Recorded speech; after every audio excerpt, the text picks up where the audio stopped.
Hey guys, Realmeltan here. I'm sure you guys have seen a fair share of X670 motherboards, so let's take a look at this new B650-A from ASUS.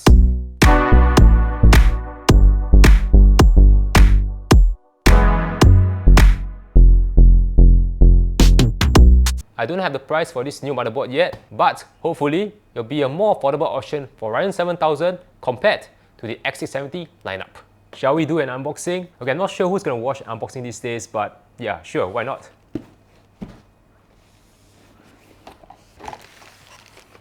Wi-Fi 6E antennas. Yes, you have Wi-Fi 6E on this mid-range motherboard because it's a new motherboard, the new chipset. Of course, you have the motherboard. Yep, you have the manual, SATA cables, keychain and lanyard, very typical for ASUS motherboards. Cable ties, additional Q latch for your SSDs. Thank you card for buying this motherboard.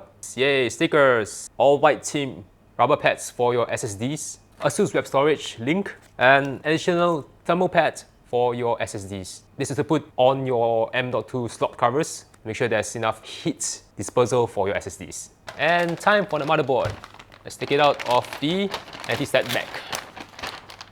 It's a very cool design. It's a white motherboard with an all-black base. It will look pretty well in an all-white build such as this guy. I/O shield is white. Voltage regulator heatsinks are white, sort of silver finish. The chipset as well as the SSD covers are all silver and white. The Q release is white. It also features a very cool, like a retro gaming design, gamer design. You have a nice piece of art over here. Game on. Yeah, it's going for a very nice pixel art retro design because it's supposed to be like a gamer motherboard in a very nice all-white design, all-white build. This could be a great idea for next video, so maybe I'll feature this motherboard inside an all-white PC. Make sure to come back to our channel to not miss that.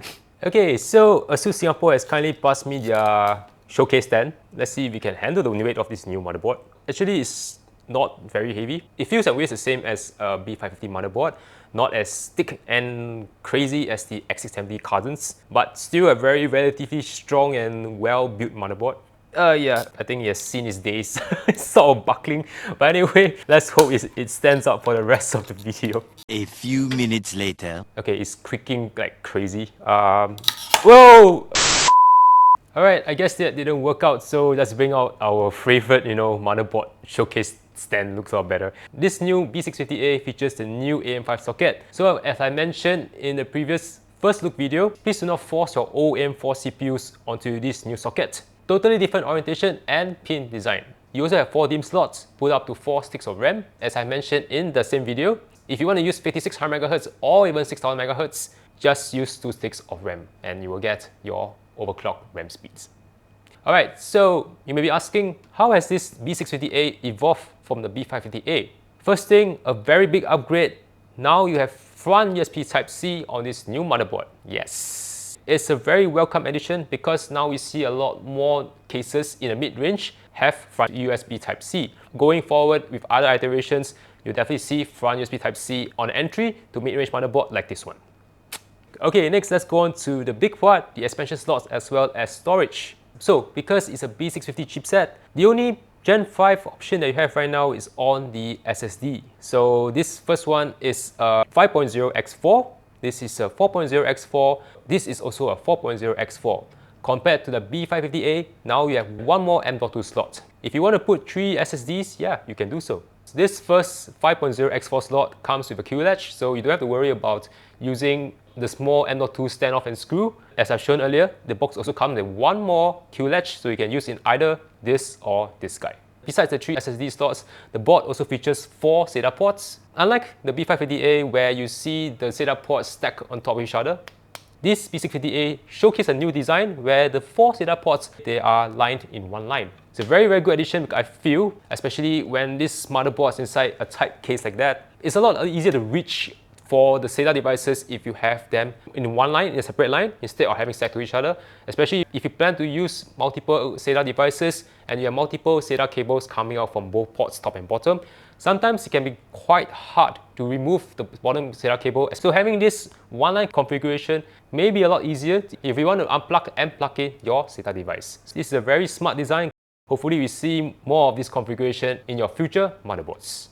Alright, for your GPU, not GPUs, Of course, you want to put it in this first slot. As I mentioned earlier, unfortunately, because this is a B650 motherboard, the only Gen 5 option you have is on the SSD and not on the PCIe. So this first PCI slot is a 4.0x16. You also have two 3.0x1 slots and one 4.0x4 slot at the bottom. So maybe this guy, I guess, you don't need a Wi-Fi card because this guy has Wi-Fi 6E. You don't need a sound card because the sound on this motherboard should be good. So you most likely will use a Thunderbolt card on this bottom slot because the Thunderbolt header is directly at the bottom, so yeah. But a point of note, if you were to plug in a device in this last PCI slot, this third M.2 slot will turn off. So if you want to have a Thunderbolt card, you can't have 3 SSDs, just 2, which actually is good enough for the mid-range option like this. Anyway, you just need one SSD these days. Especially when a Gen 5 SSD comes out, which I don't know when, it will definitely be a lot faster than the Gen 4 SSD. Okay, before we go on to the back I/O, I'm not so sure if you're going to overclock your CPUs on a motherboard like this. For B650 chipset, for mid-range option, I think you most likely will use a 7600X or most highest a 7700X. I mean, you can use a 79 on this motherboard, but I don't know why you want to stifle the performance of your 79 on a mid-range motherboard. But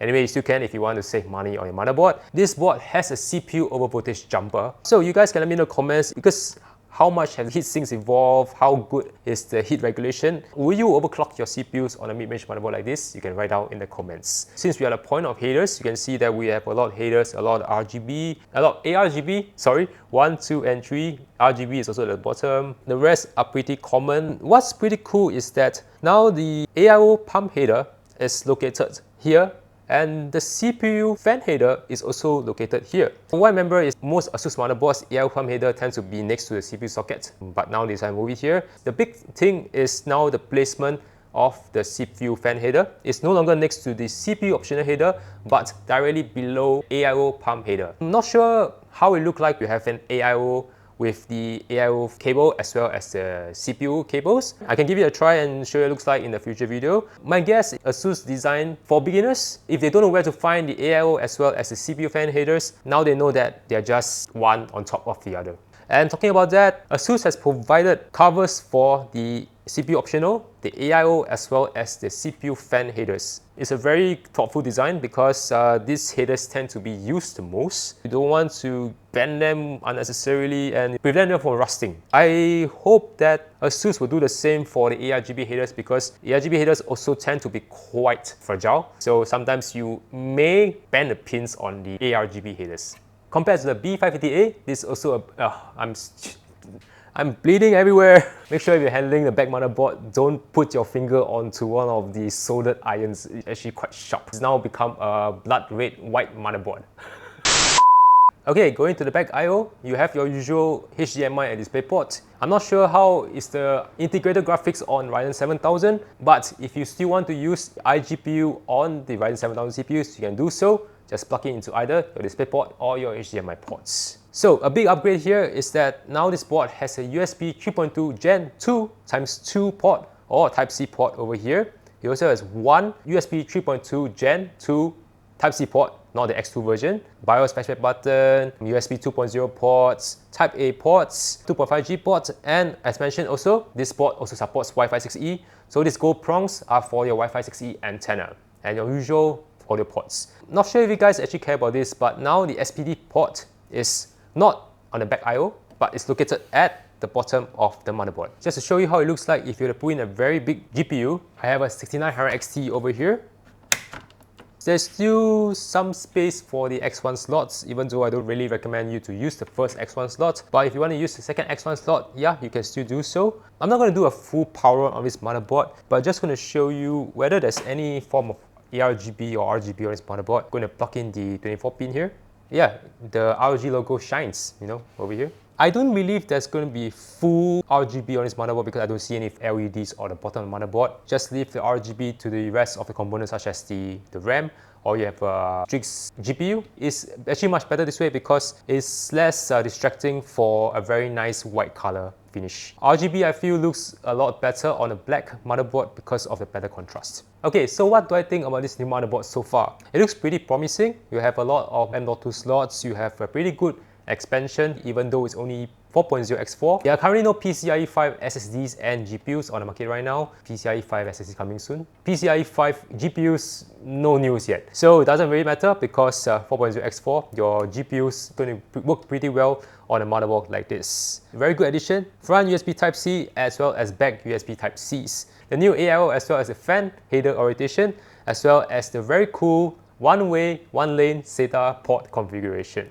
If I have the price for this motherboard, I'll update you guys. So meanwhile, if you like this video, make sure to smash the like button. And I also recommend that you watch my first look of the X670E as well as i motherboards from ASUS. Sorry on my cold, I sound pretty weird.